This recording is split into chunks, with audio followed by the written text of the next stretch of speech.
What if I told you the man who spent months searching for two missing children was lying the entire time?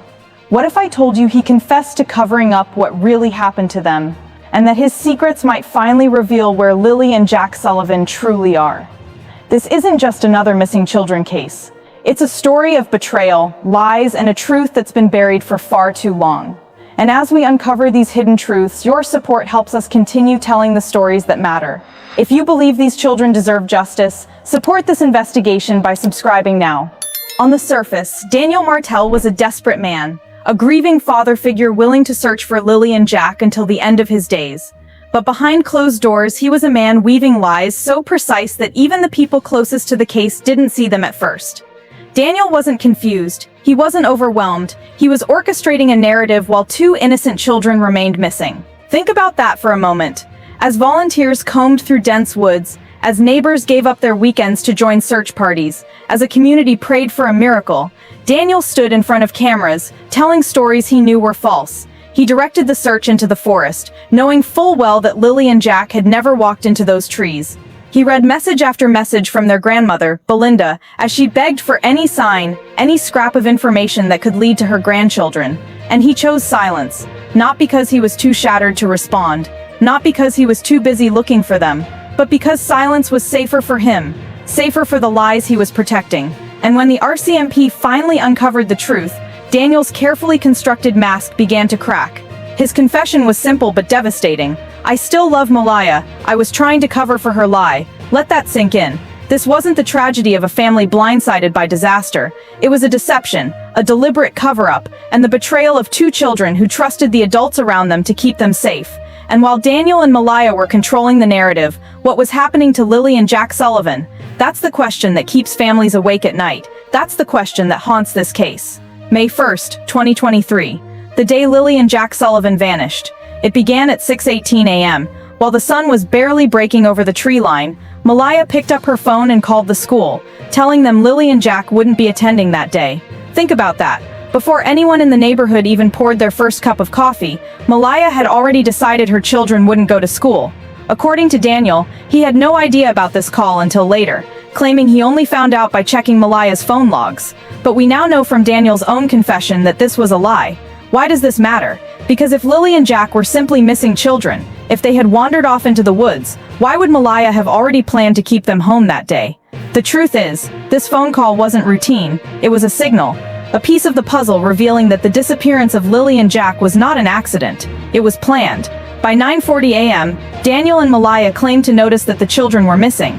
But this timing raises another haunting question. How does a household with two adults and young children go nearly 4 hours without seeing or hearing them? Anyone who has ever lived with young children knows the silence alone would have been alarming within minutes, not hours. Yet there was no panic, no immediate call to neighbors, no 911 call. Instead, Daniel claimed he spent time looking for clues, rummaging through trash, finding what he described as a piece of Lily's blanket he said had been dragged by an animal. Later, this story fell apart, like so many others. But at the time, every action Daniel and Malia took was buying them time. Every minute the community searched the wrong places was a minute lost forever for Lily and Jack. And as they misdirected the search, they maintained a calm so chilling it suggested not fear or confusion, but control. The mask Daniel wore as the grieving, desperate father figure was beginning to slip. They called it the woods lie, and it changed everything. In the frantic hours after Lily and Jack Sullivan were reported missing, search parties formed. Neighbors, volunteers, and police combed through dense forests, calling out the children's names, pushing through brambles, hoping for a cry, a footprint, any sign that the children were alive. And right there with them, boots crunching on pine needles, was Daniel Martell, the man who would become the face of the search, the man who pointed into the trees and insisted over and over, they went into the woods. But what if I told you that Daniel knew all along that Lily and Jack had never gone into those woods? It wasn't a mistake. It wasn't confusion in the chaos. It was a calculated lie. He told Darren, a family member, years later, "I lied because I still loved Malia. I was trying to cover for her." Think about the weight of that confession. Daniel knowingly misdirected police, volunteers, and family. sending them on a desperate false search through miles of forest, while every hour spent there was an hour that could have uncovered what really happened to the children. Every boot print in the mud, every flashlight beam sweeping through darkness, every exhausted volunteer trudging back to their car at dawn, all of it was based on a lie. Daniel walked among them, pretended to search with them, and fed them false hope. This wasn't just a betrayal, it was obstruction. It was deliberate. It was a man choosing to protect the woman he loved over two innocent children who depended on him, and it was this lie that cost precious time, delayed the investigation, and buried the truth about Lily and Jack Sullivan deeper than the forest floor. But that's not all Daniel's lie did. It revealed something chilling about the human heart, the capacity to look people in the eyes, to join them in their grief, and to lead them away from the truth. If you want to know who truly wanted to find Lily and Jack Sullivan, look at Belinda, their grandmother, the woman who sent message after message to Daniel Martell, begging for updates, begging for help, begging for anything. She wasn't looking for drama. She wasn't looking for attention. She was looking for her grandchildren. Imagine being a grandmother, knowing your grandchildren are missing, and the last adult to see them alive won't even answer your calls. Imagine sending a message that simply says, "Daniel, please, do you know anything?" and seeing that it was read, but never answered. Over and over, while Daniel was going live on Facebook, appearing on local news, and telling the world he would search forever if he had to, he refused to answer a grandmother's plea for information. This wasn't about being too busy. It wasn't about being overwhelmed by grief. It was about control. Daniel was willing to speak publicly, as long as he controlled the narrative, as long as he controlled the questions. But when it came to the people who loved Lily and Jack most, the people who would see through inconsistencies, the people who would know when something didn't add up, Daniel chose silence. And it's this silence that spoke the truth louder than any statement Daniel ever made on camera. Because if you truly love children who are missing, you answer the grandmother. You answer at 2 a.m. You answer at 5 a.m. You don't leave her on read. Belinda's heartbreak became evidence of Daniel's true priorities. Protect Malia, protect himself, protect the lie. While Belinda's messages, time-stamped and desperate, remain a testament to the love of a grandmother who never stopped fighting for the truth. May 1st, 2023, the day Lily and Jack Sullivan disappeared. It was a Wednesday, a normal school day, but by 6:18 a.m., before the sun even rose over Pine Creek, Malia, their mother, was already on the phone, calling the school to report them absent. Let that sink in. Before anyone noticed they were missing, before there was any supposed panic, before Daniel claimed to have woken up to find them gone, Malia already knew they wouldn't be going to school. Investigators would later call this the first major crack in their story, a silent alarm no one else heard at the time. Because while most parents discover a child missing when they don't show up for breakfast or don't get on the bus, Malia and Daniel reported them absent hours before any supposed discovery of them being missing. Then came the next inconsistency. Daniel claimed he woke up around 7:30 a.m., did chores, checked emails, and at 9:40 a.m., nearly 4 hours after the children were last confirmed seen, suddenly noticed they were gone. 9:40 a.m. Parents of toddlers and young children know this. Silence in a house is suspicious. 6-year-olds and 4-year-olds don't go unnoticed for 4 hours. The idea that Lily and Jack were quietly missing for 4 hours while the adults did laundry, checked social media, and drank coffee. It defies every instinct of a parent. But the calmness didn't stop there. Instead of immediately calling 911, Daniel claimed he looked around the property and checked the woods for hours.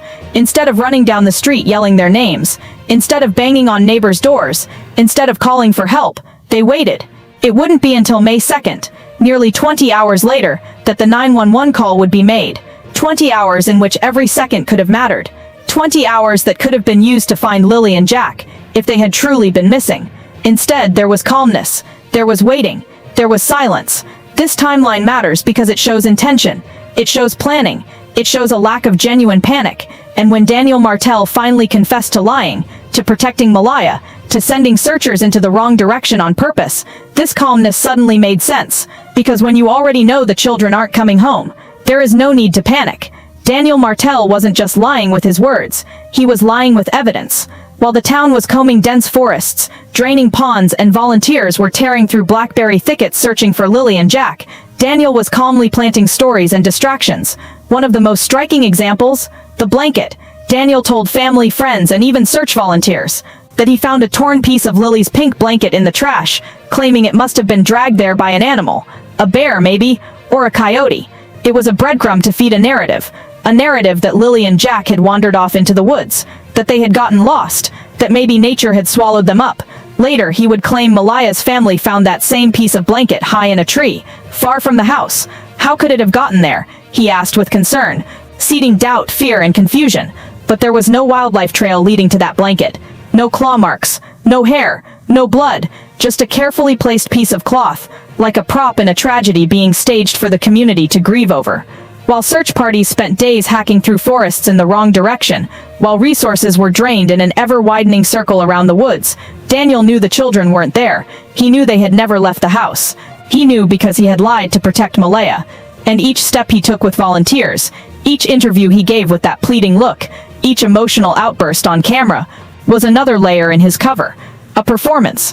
What's most chilling is that every hour wasted in those woods was an hour Jack and Lily's real story was buried deeper. While the community wept, while neighbors searched, while strangers prayed, Daniel was keeping the secret. A secret that he later admitted under pressure. I still loved Malia. I was covering for her. This wasn't the desperate act of a grieving father figure. This was obstruction of justice. This was betrayal. And it turned every volunteer's scraped arms, every missed meal, every dollar spent on search efforts, into a painful reminder of the lie they were living. It took months for the cracks in Daniel Martell's story to become impossible to ignore. But in the end, it wasn't a detective who caught him. It wasn't a hidden camera. It wasn't even a confession in an interrogation room. It was Daniel's own words. A series of leaked messages that surfaced in a quiet, devastating wave, exposing everything he tried to hide. These weren't anonymous rumors. These were screenshots, voice notes, and private chats Daniel thought would stay hidden forever. In one message to a family member, Darren, Daniel admitted, I lied about the wood. I told them the kids went that way, but I knew they didn't. Pause. I didn't want Malia to get in trouble. I still loved her. In another, he described the search parties as wasting their time, knowing he had sent them in the wrong direction. He said it casually, almost jokingly, as if the months of heartbreak, the candlelight vigils, the endless social media posts begging for leads, the children's grandmother Belinda's cries were just collateral damage for his secret. He admitted to knowing about the 6:18 a.m. school call Malia made the morning. The children disappeared. He admitted that he lied when he said he didn't know they were staying home. He admitted that his television appearances were a front. Piece by piece, the leaked messages painted a clear, horrifying picture. Daniel knew Lily and Jack were never lost in the woods. He knew they weren't missing in the way the world believed. And he knew what happened to them was not an accident. The messages didn't reveal everything. They didn't say exactly where Lily and Jack were. They didn't say how it happened. But they shattered the illusion. They turned Daniel's image from a grieving stepfather who would search forever into a man who spent months lying to a grieving town, letting strangers rake the forests in the cold, letting helicopters circle above treetops, all to protect someone he claimed to love, Malia, the mother of Lily and Jack. And it raises the most haunting question of all. What did Malia know? Because if Daniel was willing to lie for her, to derail a community's hope for these children, to face possible charges for obstruction, what was he covering up? Malia Brooks Murray, the mother of Lily and Jack. She was there that morning. She made that 6:18 a.m. call to the school, reporting her children absent before anyone claimed they were missing.